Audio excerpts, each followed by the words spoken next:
Viva Voz, com Vera Magalhães.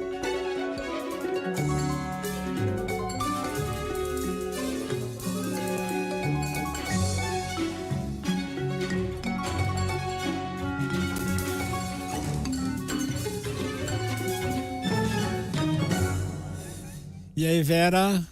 Oi, Sardenberg, boa tarde para você, para Cássia, para os ouvintes e também para quem nos assiste. Boa tarde, Vera.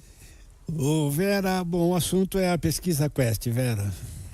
Exato, hoje às 7 da manhã, agora não tem mais nem horário para ter essas pesquisas, Sardenberg, a gente tem que acordar cedo e já ficar na adrenalina desde de manhãzinha, porque a pesquisa veio ali nos primeiros jornais para mostrar a permanência do tríplice empate em São Paulo.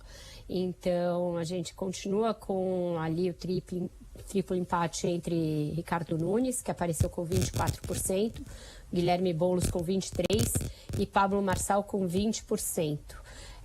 Não aconteceu o derretimento do Marçal, como muita gente apostava depois do episódio da cadeirada, que nas redes sociais mostrou um desgaste do candidato do PRTB entre o seu público mais fiel, pela diferença ali de postura que ele demonstrou antes ao provocar o Datena e depois quando se vitimizou pelo episódio, mas isso, embora tenha aumentado a rejeição dele, segundo a Quest, de 41 para 45, e feito com que ele oscilasse dentro da margem de erro negativamente nas intenções de voto, não foi suficiente até aqui para tirá-lo da posição ali no primeiro pelotão. E isso, pelo que eu conversei de manhã com as campanhas, preocupa a campanha do prefeito Ricardo Nunes, que está na liderança numérica, mas que vê esse triplo empate com preocupação, porque eles avaliam que o Guilherme Boulos deverá ir ao segundo turno por concentrar o voto da esquerda. E que existe, portanto, uma disputa entre o Nunes e o Marçal para ver quem vai para o segundo turno na vaga destinada àquele candidato dos eleitores de centro-direita. Então, eles acham que ainda pode ter um percentual grande de voto envergonhado no Marçal, que é aquele eleitor que tem uma propensão a votar no ex-coach, mas que não declara isso em pesquisas. E qual é o dado da pesquisa Quest que chama a atenção da campanha do Ricardo Nunes para que eles mantenham ali o radar aceso, ligado? É o fato de que quando você faz a pesquisa espontânea, ou seja, sem apresentar ao eleitor a lista de quais são os candidatos e entre aqueles qual é o que ele prefere, ainda há 49% que não declaram voto. E nos que declaram, nos poucos que declaram, o Marçal tem uma ligeira vantagem em relação ao próprio Nunes, está 1 ponto percentual na frente dele na espontânea. Então, eles não vão ali... Diga. Repetindo este ponto, na espontânea, como é que está a relação Nunes e Marçal? Na espontânea, Sardenberg, 49% ainda não declaram candidato. Então, é um contingente enorme de eleitores que não dizem quem vai votar sem ver uma lista. E nos que dizem em quem vão votar, Boulos tem 15%, Marçal 14% e Nunes tem 12%. Portanto, pouquíssima adesão a cada um dos candidatos, ainda assim um triplo empate nesse quesito, porque a margem de erro na espontânea é de 3 pontos, mas uma grande possibilidade de tudo mudar, porque as pessoas ainda não estariam totalmente definidas e decididas em relação a em quem votar. E eles acham que isso pode ser reflexo de que as pessoas podem ter uma certa vergonha em declarar voto no Pablo Marçal quando questionadas por um instituto de pesquisa. Então, a ordem no QG do Ricardo Nunes é não sossegar, não cantar vitória, não achar que já está tudo ganho, porque mesmo depois de tanto desgaste, o Marçal se mostra bastante resiliente, não um candidato que está derretendo, como se imaginava que fosse acontecer. E a gente está a 20 dias das eleições.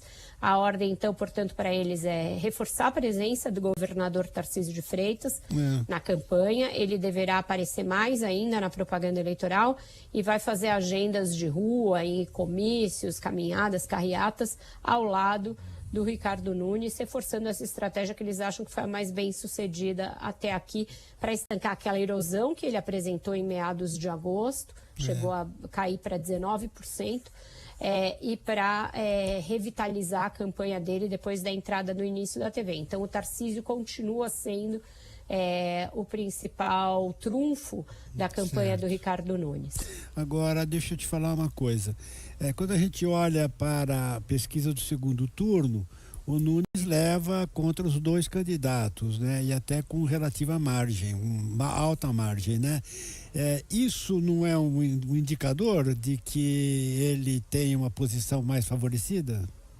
É o indicador, mas é o que eles dizem. Para a gente realizar essa nossa vantagem, a gente precisa chegar lá. E o fato de que ele não sobe consistentemente a ponto de se desgarrar dos oponentes, mesmo tendo 60% do tempo de TV, o apoio do governador, tudo é um ponto de preocupação. Eles lá no início da campanha não contavam com o fenômeno Marçal e tinha muita gente no entorno do Ricardo Nunes que achava até que era possível ganhar no primeiro turno. Olha só, a gente tem essa vantagem de tempo de TV, tem a maior coligação, tem a prefeitura, então talvez seja uma eleição de primeiro turno. E esse fenômeno Marçal veio para bagunçar o coreto todo, e até o da Atena no início também.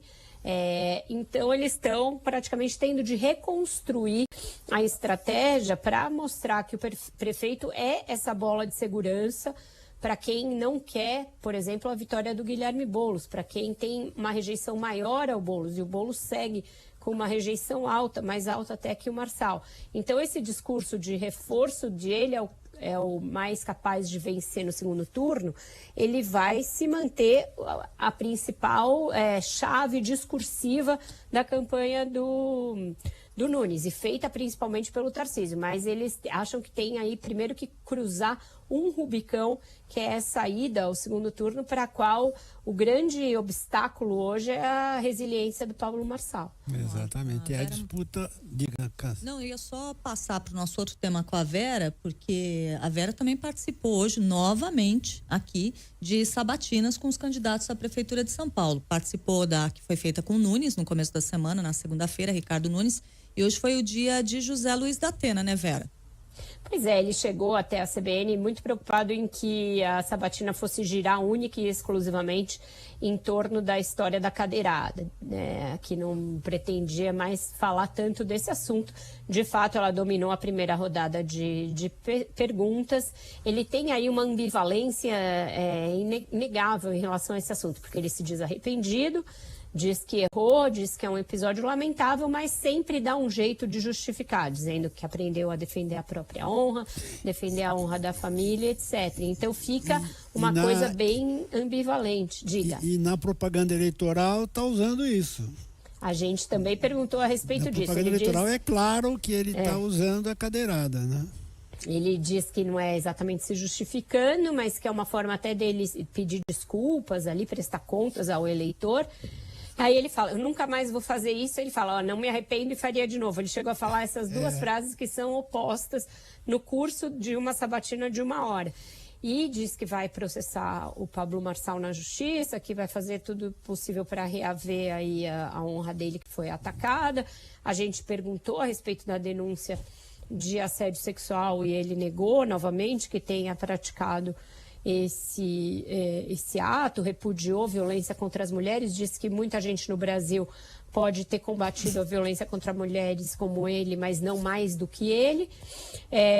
Mas em muitos momentos, é engraçado da Atena, né? Porque com esse jeito sincerão dele, ele em muitos momentos resvala para algo que parece próximo do arrependimento de ter se candidatado. Diz que sente saudade do rádio, sente saudade do jornalismo, elenca mais os fatos dele como jornalista do que como candidato. E eu até perguntei sobre isso, ele falou que não, que está satisfeito com a candidatura, que quer ajudar o povo de São Paulo. Ele falou que a parte que ele tá mais gostando é de sair para a rua, né?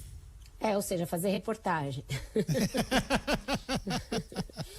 Você assemelha muito a repórter, porque ele diz que ele ouve os problemas, que ele fica entendendo melhor a cidade, conhecendo melhor a cidade.